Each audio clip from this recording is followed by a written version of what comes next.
my channel. I'm so happy you guys are here. Listen, if you have not subscribed, please subscribe. Click the button below. If you want any information on this look here, I will leave all of the details down in the description box. And so let's get started. Today I want to discuss just 5 tips on finding your inner her. Inner her meaning like your inner beauty, not the outside, not what we take time to do every morning for a few minutes to an hour a day to get ready.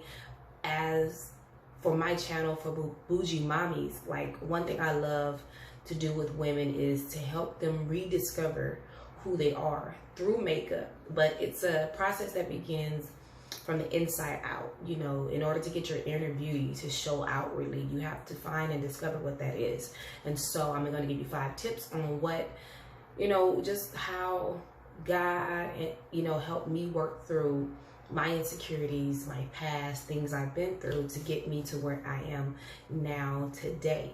So if you are interested in this, if you are here on YouTube scrolling and looking and searching for inspirational videos, but you also like makeup and you also want to become a better woman, then go ahead and stay tuned and watch what I'm about to do. Tip number 1 is to change your physical appearance, meaning, and it's gonna sound crazy, when I was going through the darkest time of my life and being very depressed, I didn't like the way I look, and that came from just, you know, when you go through a breakup, you start questioning, was it me? Was I not pretty enough? Am I too ugly? Am I too fat? You know, am I too skinny? You know, whatever your stuff is, we take on these things through breakups and friendships ending and trying to figure out why this never works, and we start to question who we are and what we look like and what we bring to the table. And so my first step on my journey of finding my inner her was for me to wrap my hair completely up and to dress modestly, like to cover up completely. And everyone in my life were like, are you a Muslim now? Are you conforming? Like, what's going on? They thought I was a cultic, and it was just a lot of stuff. But I didn't care what people were saying at that time, because I knew I was on a journey to find me, to become a better person, a better mother, a better friend, a better daughter, a better sister, you know.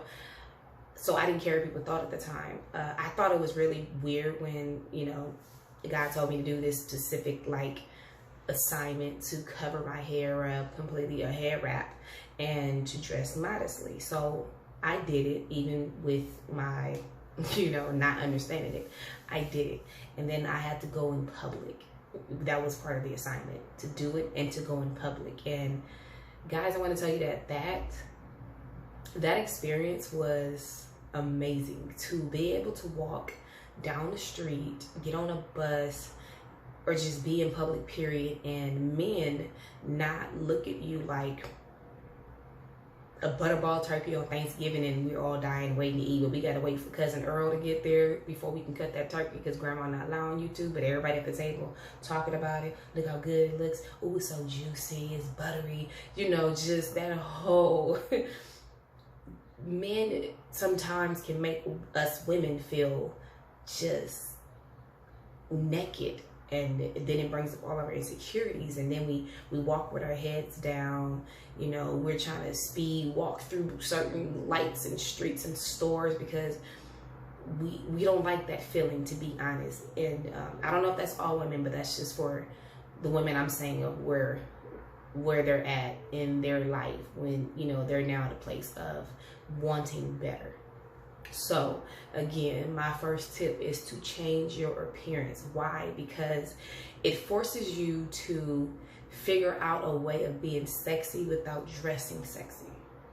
You know, now you have to really look at yourself and really see your assets. And now that everything is completely covered from head to toe and all you see is this part here, your face, now you're forced to figure out your makeup look for your face, for your shape of your face. And that's even deeper than just throwing on, you know, some eyeshadow and some lipstick and, you know, liner, and think you're going about your day like, boom, I'm done. Like, sometimes we can do makeup on our face that don't fit our shape of our face. It doesn't fit us, and it'll make you look like someone completely different. You don't want to look like a different person. You want to look like you. You just want to look like the more sexier, beautiful version of yourself. And so that's tip number 1.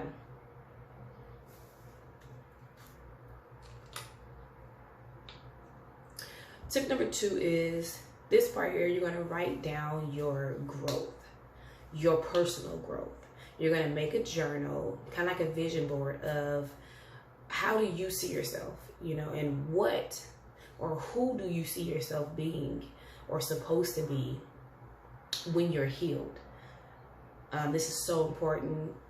We all know, or some of us know of it. If you do not know that, in the Bible that it says to write the vision and make it plain. And so I used this when it came to coming out of depression and trying to figure out who I am. I kept many journals. I wrote down, you know, who I was now. How did I get to that person, like to that insecurity?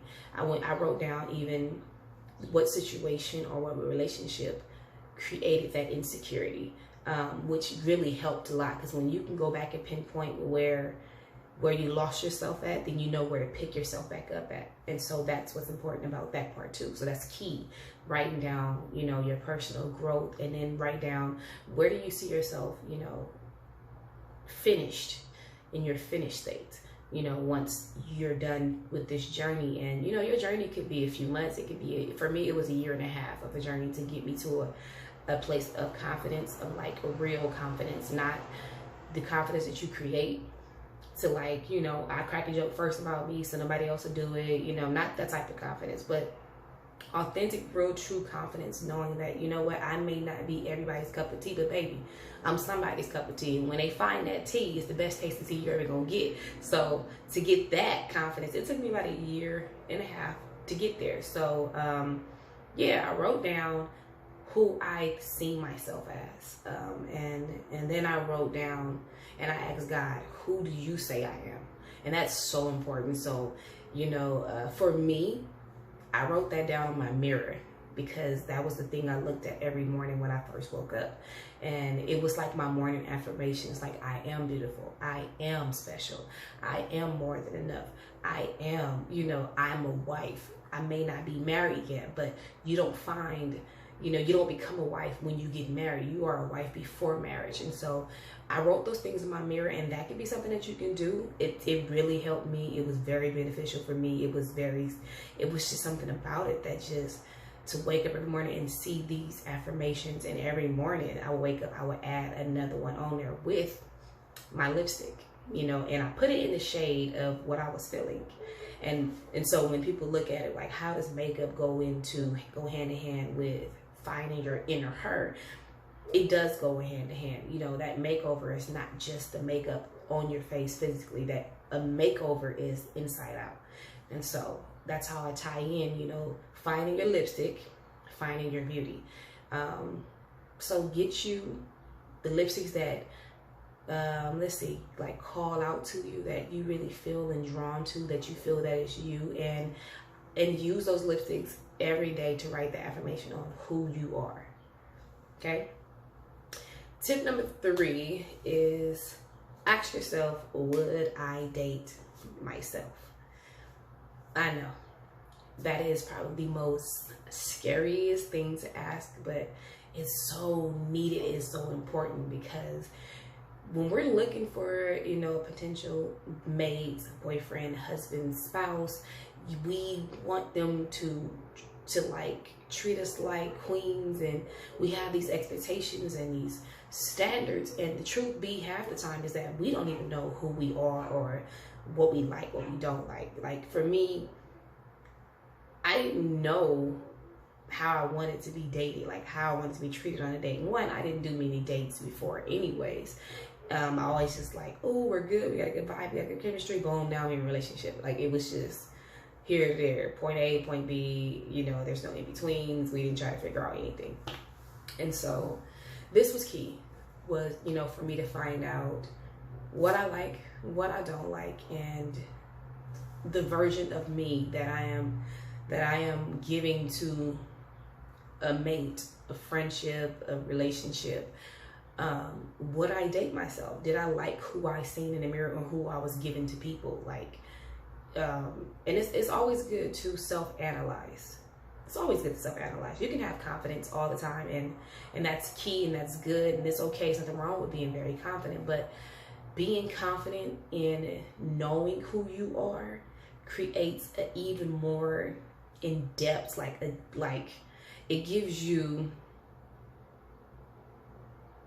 what's a good word to use that I want to use? It just makes you seem way more authentic, you know? It makes you seem, it gives you substance. That's it. Substance. It gives you way more substance when you are confident in who you are and what you like and what you don't like, which, you know, leads me into tip number 4, which is dating yourself. You want to date yourself in this journey, during this journey. Take yourself out to the movies, take yourself out to eat at, you know, dinners and things, and, you know, take your notebook with you on these dates with yourself, because you want to write down, you know, what you're thinking, what you're feeling, you know, how you're feeling in this moment. And trust me, this seems so like deep, or a lot of things to do, but it's not. If you write down how you're feeling that moment in that place that you're in, it helps you too when you get, you know, when you start going on dates. Now it's like, okay, we're going to the movies. Last time I took myself to the movie, I was most comfortable wearing this. You know, then, you know, I like my hair this way. I like to have simple makeup on. I like to have a soft glam. Like, you now are way more intentional about your look and what you are projecting off of you and your energy. And so take the notebook with you, write down your thoughts, your feelings, you know, the atmosphere, what's going on around you, and just begin to create this better version of yourself. Because when you date yourself, you learn to love yourself. And when you can love yourself, because here's the thing, how can you expect someone else to love you for you when you don't know who you are and you don't even love yourself? And so that's key in the part of dating yourself and loving yourself. Because once that is done, once you truly, truly are in love with yourself, then there is no man that can tell you different, that you will no longer settle or change things about yourself just to have a man. Now it's like, listen, boo-boo, this me. This is how I am. You know, the areas that I know that might need to change to better me, then I have no problem doing that. But if you want to change who I am completely and take away from who I am, then you're not the person for me. Clearly, God wouldn't put somebody in my life who is not happy and do not love who I am. I mean, love my flaws, love my attitude, my mood swings, love the fact that I don't like mornings or I don't like nighttime. Like, you have to find someone who loves all of you, and that means you have to love all of yourself so that you can give that person all of you, instead of waiting 3, 4, 5, 6 months down the line and start figuring out, like, you start finding out who that person really is. They start finding out who you really are, because we put up this whole lie and fake person. We're not doing those things no more. So in this series, we are learning to love ourselves. That's the whole point of this journey. That's how you find your inner her.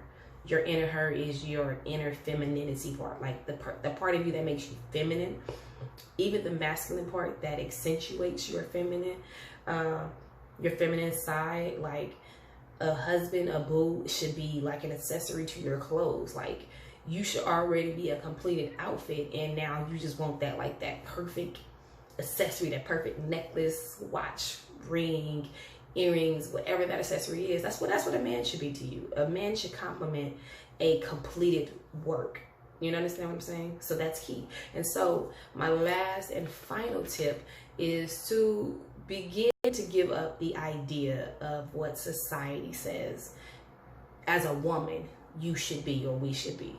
society will mess your head up and make you think things and make you question yourself and make you change who you were initially in the beginning before, you know, Instagram and YouTube and all of these people and things came up. And society just, they create the worst part of you. They really do make you, if you're not careful, they will highlight the insecurity, the bad parts about you, and that then becomes who you are on the outside to people. That's who people are now seeing, because you've gotten very vain. You're changing your face, you're changing, you know, your body, you're getting injections, you're getting surgery done, you're getting lipo, you're doing all these things just to satisfy the superficial man.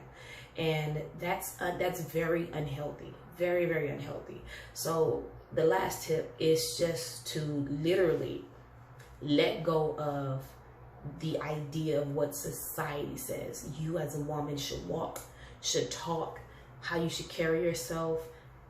Find that platform that speaks to you, that helps build you up, you know, and stop comparing yourself to the people you see on Instagram and the women you see on YouTube. You know, if, like, seriously, you can love their content and they will have really good things to say, and you might look at their life and be like, oh my God, I like, you know, I like how she is, I like how she carries herself. Those are good things to use as like inspiration, but don't covet it. Like, don't become that person, you know. Don't try to recreate that. Like, don't copy and paste that person's life to yours. No, don't do that.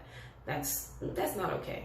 That's actually, you know, it's gonna be really deep, you guys. The one thing you'll learn about me is I am very spiritual, and so when you do those type of things, you're slipping into witchcraft, because you are now trying to become somebody. You're copying someone's life, you know, and doing that, it's almost like you're trying to steal their destiny, their purpose, instead of walking in your purpose and your destiny. And that's the point of this journey of finding your inner her, is so that you can find your purpose and that you can walk in it, and that when you find who you are really spiritually inside and out, you would literally draw that man who was created for you, and you were created for him. So if you enjoyed this video, subscribe to this channel, Bougie Mommies, and it was fun. I got more and more stuff coming, so just subscribe, tell all your friends, support this channel. I'm new at this, so my quality of my videos are going to be but just stay with me, work with me, and I promise you it'll get better.